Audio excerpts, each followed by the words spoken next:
애국 동지 여러분 반갑습니다. 황교안입니다. 오늘 날씨가 썩 좋지 않고 전국에서 다 모여들었는데 여러분들이 여기 왜 모였는가? 분노를 참지 못해서 오셨죠? 네. 그냥 쉽게 오는 일이 아니라 먼 길 힘든 길들 다 오셨는데 저는 이렇게 생각합니다. 여러분들이 영웅입니다. 우리 옆에 있는 분들에게 당신이 영웅입니다. 한번 힘차게 좀 외쳐주시기 바랍니다. 당신이 영웅입니다.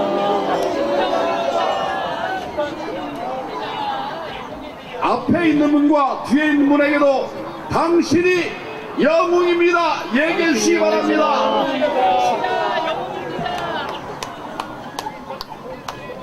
늘 보면 앞자리가 열심히 안 해요. 앞자리 하라고 그랬더니 여기 있는 분 중에 10명 중에 2명이 하네. 2명이. 저 뒤에는 다 하신 것 같아요. 맞죠? 여러분 누가 영웅입니까? 맞습니다. 아까 우리 전위원장이 여러분 다 영웅이라고 그랬고 여러분 한 분 한 분이 정말 귀한 영웅입니다. 제가 말씀을 하기 전에 몇 가지 저 공지를 할 게 있어요. 아까 우리가 집회를 하기 전에 옆에 이렇게 플래카드를 붙이려고 그랬죠? 붙였죠? 뛰게 했죠? 우리가 뛰고 싶어 뛰지 않았죠? 강대호 뗐죠? 여러분 플래카드 붙이는 거하고 질서 유지하고 무슨 상관입니까? 무슨 상관이 있어요? 경찰관 여러분 아무거나 경찰이 하면 다 되는 게 아니에요. 저는 이 부분에 관해서 소송을 내려고 합니다. 공유의 자유를 방해하는 자들에 대해서 하나하나 이름을 거명하면서 소송을 내려고 해요. 자유를 방해하는 자들이 범인입니다. 이런 자들을 고쳐야 돼요. 물론 여기 있는 경찰관들이 한 건 아닐 수도 있습니다만은 이런 틀을 바꿔야 됩니다. 여러분 집회 시위의 자유 어디에 규정되어 있을까요? 헌법에 있습니다. 헌법에 있어요. 그런데 우리가 안전을 했습니까 여러분?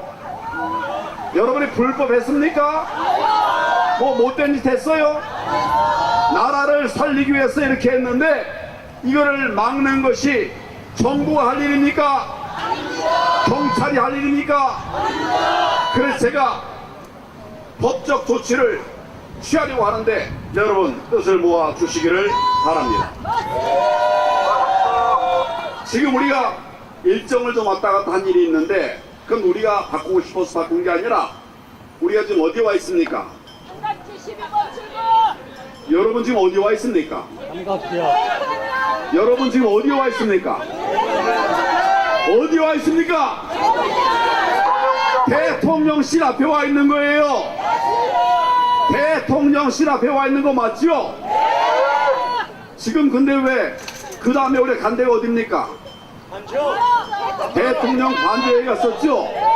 근데 오늘은 왜 다시 내려왔을 거예요? 국제 행사가 있으니까 그래서 국제 행사까지 망가뜨릴 수는 없잖아요 여러분. 그래서 여기에 모인 거예요. 맞습니까? 우리는 법을 지키면서 나라를 지키면서 정부가 일을 할 수 있도록 하고 있는 부방대 자유민주시민입니다 여러분. 맞습니까? 제가 여기 둘러보고 있는데 경찰관 한 명이 모자를 벗으래요. 여러분 지금 모자 쓰니까 좋던가요? 안 좋던가요? 좋았었어요. 다 여러분들이 저희들에게 기부하신 것들 다 모아가지고 저희가 한 푼도 헛으로 쓰잖아요. 그걸 가지고 저희 준비를 한 거예요. 잘했죠? 근데 모자를 벗으래. 내가 벗었겠습니까? 우리는 법을 빙자한 이런 포갑에 싸워야 됩니다 여러분. 저는 계속 모자 쓰고 다니고. 오늘 보니까 정말 또 다시 많은 분들이 모였네요. 장소가 좀 왔다 갔다 있지만은 여러분들이 모여주셔서 대단히 고맙게 생각을 합니다. 우리가 여러 이야기할 게 많이 있는데 제가 아직 그 몸 상태가 완전 정상은 아닙니다. 완전 정상은 아니지만 제가 하여튼 지난번에 이 집회에 와가지고 이제 큰 소리로 하다가 과로가 쌓여가지고 그 다음에 병원으로 입원했어요. 오늘은 막 입원 안 할 정도로만 얘기를 할 텐데 여러분 다 잘 이해하시겠죠? 자, 동지 여러분, 4.15 총선 이후에 우리 국민들의 자신의 주권을 영문도 모르는 채 뺏긴 게 맞습니까? 우리의 주권을 뺏겼는데 이유도 모르고 원인도 모르고 우리는 A를 찍었는데 B가 당선되고 우리는 우리 사람 될 수 있도록 170명을 찍었는데 된 사람은 108명입니까? 105명입니까? 8명. 여러분, 이게 국민 뜻대로 된 겁니까? 그래서 우리가 싸우고 있는 거죠? 부정선거의 증거들에 관해서는 너무 많은 이야기를 했어요. 여러분들이 오늘 또 사이사이에도 여러 얘기들을 하셨습니다. 가짜들 때문에 진짜가 눈물 짓고 울부짖는 정말 이상한 세상이 되어 버렸다고 생각하는데 여러분 어떻게 생각하십니까? 불법이 판치는 세상이 되어 버렸습니다. 범죄자들이 국민의 주권을 도둑질해가는 그리고 큰 소리 펑펑 쳐대는 정말 국민을 우습게 하는 이런 세상이 되어 버렸습니다. 여러분, 그냥 놔둬도 되겠습니까? 안 되겠죠? 대한민국은 지금 한치 앞도 바라볼 수 없는 그런 위기 상황 속에 처해 있습니다. 여러분 동의하십니까? 아는 사람이 있는 반면에 이걸 전혀 모르는 사람들도 많이 있어요. 여러분 지금 할 일 없어서 여기 나오셨습니까? 그런데 우리가 나와 싸우지 않을 수 없기 때문에 나와서 지금 싸우고 있는 거죠? 정말 오직 우리가 해야 될 방향이 있고 길이 있습니다. 오늘 대통령은 부정선거 수사를. 뭐 누가 도와주는 사람이 있네. 이런 게 다 협치예요, 협치. 이제 대한민국이 사는 길 뭐겠습니까? 4.10 총선 수사라. 윤석열 대통령 사는 길은 뭐겠습니까? 국민이 나라의 진짜 주인으로 주권을 행사하는 길은 오직 부정선거 수사하는 길밖에 없습니다. 맞습니까? 우리가 많은 일을 했습니다. 많은 틀을 만들어냈습니다. 그런데 아직 완전히 해결은 안 됐죠. 어떤 분들은 아무것도 안 됐다 그러는데 우리가 그동안 3년 반 동안 싸운 것에 아무것도 안 됐습니까? 엄청나게 많은 일을 했지만 우리가 최종의 목표를 이루지를 못했죠. 그래서 여기저기 다 둘러보고 여기서 싸우고 저기서 투쟁한 뒤에 오늘 이제 우리는 마지막으로 대통령에게 온 겁니다. 먼저는 대통령에 근무하는 대통령 근무처 어디입니까? 대통령실이죠. 거기 와서 우리가 투쟁을 하고 있습니다.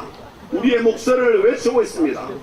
그래도 안 들으니 대통령 관저로 간 거예요. 여러분, 우리가 가는 것은 그냥 장난삼아 하는 것이 아닙니다.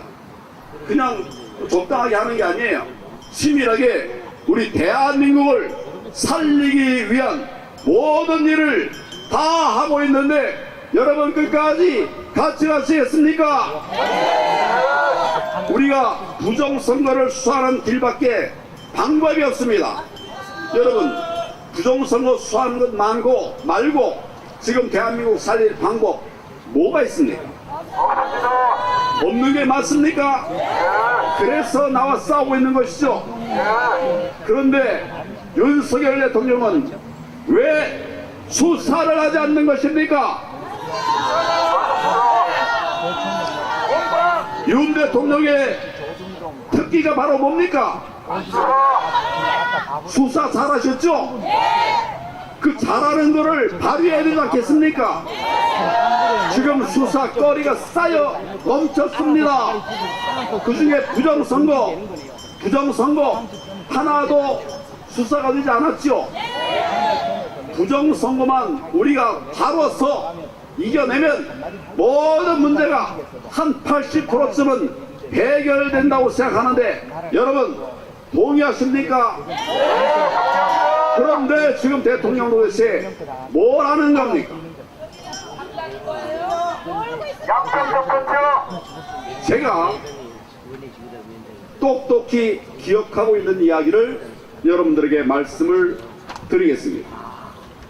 윤 대통령이 대통령 후보였던 2021년 9월 16일 국민의힘 대통령 후보 경선 TV 토론이 열렸습니다.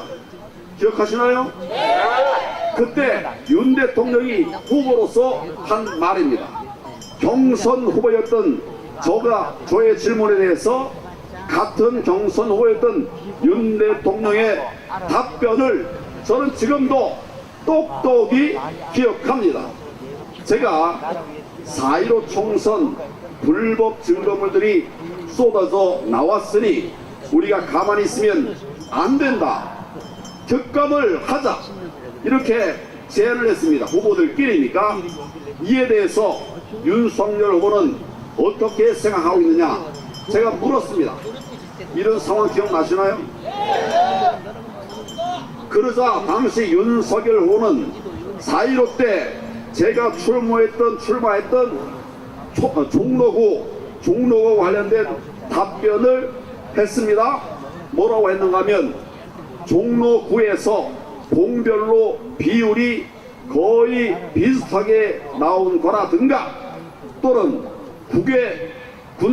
관외 사전 투표의 비율이 아주 일정하다는 것에 대해서 통계적으로 볼 때도 좀 의문을 가졌다. 이렇게 답변을 했습니다. 다시 말씀드릴까요? 다 아시겠죠? 그러면 윤석열 후보가 부정선거에 대해서 알았다는 걸까요? 몰랐다는 걸까요? 말은 돌려서 했지만 알고 있었다는 얘기죠? 그렇죠? 너무 잘 아니까 이런 답을 한 것 아니겠습니까? 윤석열 후보는 4.15 부정선거에 대해서 제가 생각했던 것보다도 훨씬 더 많이 알고 있습니다. 그게 대통령 아닙니까? 한 가지 더 말씀드리겠습니다. 같은 때 2021년 10월 5일 KBS TV 토론이 있었는데 제가 한국산 전자개표기를 사용했던 나라들마다 부정선거 시비가 일어났다는 언론 기사를 소개했습니다. 제가 분명하게 후보들에게 다 이야기를 했어요. 2018년 부정선거 시비가 있었던 이라크, 콩고에 이어서 2020년 키르기즈스탄에서는 부정선거로 대통령 글붕이 불탔습니다. 기억나시나요? 네. 그리고 선거는 무효가 됐고 대통령은 사임했습니다. 기억나시죠? 네. 그래서 다시 선거를 했습니다. 기억나시죠? 네. 이 나라들 모두가 한국산 전자개표기를 사용한 나라라고 하는 것을 제가 알려드렸습니다. 이렇게 문제가 많으니 우리나라 선거에서는 전자개표를 수개표로 바꿔야 한다고 제 의견을 윤석열 후보에게 말씀을 드리고 윤석열 후보에게 동의하는지를 제가 물었습니다. 대답을 잘 들어보십시오. 그때 윤석열 후보는 뭐라고 했는가? 선거의 공정성에 조금이라도 국민들이 의욕을 갖게 되면 바로 잡는 것이 좋겠다, 이렇게 대답을 했습니다. 다시 한번 말씀드릴게요. 선거의 공정성에 조금이라도 국민들이 의욕을 갖게 되면 바로 잡는 것이 좋겠다, 이렇게 대답을 했습니다. 여러분, 지금 선거 때마다 공명선거가 이루어지고 있습니까? 선거의 공정성이 지켜지고 있습니까? 여러분, 의혹이 너무 많죠? 그러면 대통령 어떻게 됩니까? 본인이 말한 대로 국민들에게 TV 토론을 통해서 공언한 대로 바로 잡아야 될 거 아닙니까?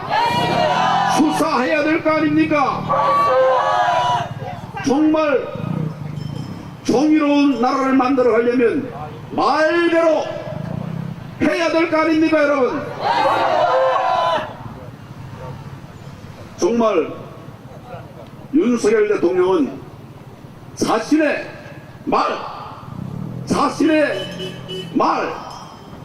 말에 책임을 져야 합니다.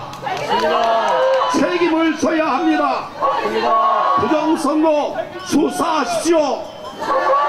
부정선거 밝혀내야 합니다. 즉시 수사하기 바랍니다. 윤 대통령이 가장 잘하는 건 여러분 잘 아시는 것처럼 수사예요. 수사에 착수하기만 해도 부정선거 도둑놈들은 도망가기 시작할 겁니다. 맞죠? 나라를 흔드는 종북좌파와 부정선거 세력들은 다 꽁무니 뺄 겁니다. 이렇게 되면 국회도 정상화되지 않겠습니까? 답이 여기 있습니다. 답이 여기 있죠? 저는 자유대한민국, 그리고 자유한국당, 그리고 미래통합당의 당 대표를 했습니다. 대한민국 제63대 법무부 장관을 지냈습니다. 또 44대 국무총리를 했습니다. 그리고 대통령 권한 대행을 역임했습니다. 저는 입법, 사법, 행정 3부 모두에서 그 누구도 감당하지 못한 이런 많은 국정운영 경험을 가지고 있습니다. 맞습니다. 그런데 제가 이 말씀을 드리는 이유는, 그런 제가 지금 진단해 볼 때 지금 우리나라는 총체적 위기에 빠져 있습니다, 여러분. 가장 큰 위기는 부정선거입니다. 가장 큰 위기 부정선거 맞습니까? 오직 나라 위안 충정밖에 없는 저의 고언을 절대 그냥 흘러들어서는 안 됩니다. 이것은 저와 국민의 엄중한 경고입니다. 부정선거 수사하는 거 어렵습니까? 아니, 누가 밝혀서 처벌하라까지 얘기도 하지 않았어요. 대통령에게 제가 당부합니다. 부정선거 수사하라고 본인이 할 것도 없어요.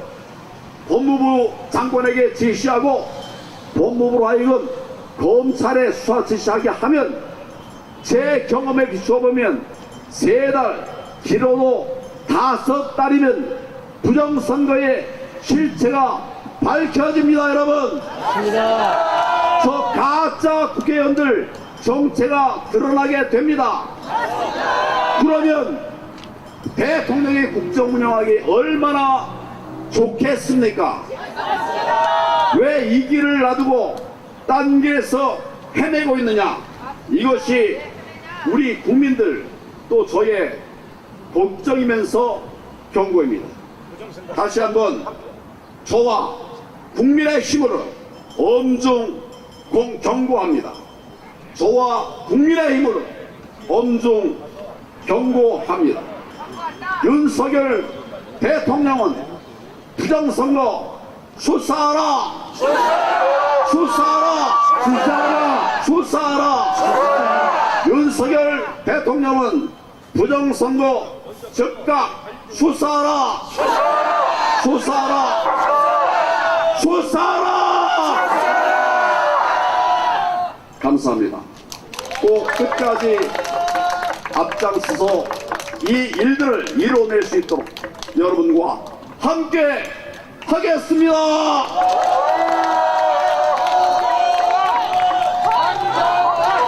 만세 삼창을 하도록 하겠습니다. 대한민국 만세, 대한민국 만세, 대한민국 만세, 만세 삼창을 하겠습니다. 그래요. 알았어요. 감사합니다. 함께하세요. 반갑습니다. 반갑습니다. 대한민국 만세. 만세. 하겠습니다. 대한민국 만세! 대한민국 만세! 대한민국 만세! 대한민국 만세! 만세! 만세! 수고 많으셨습니다. 다음 주에는 한남동 대통령 관저 앞에서 뵙겠습니다. 다음 주에는 한남동 대통령 관저 앞에서 뵙겠습니다.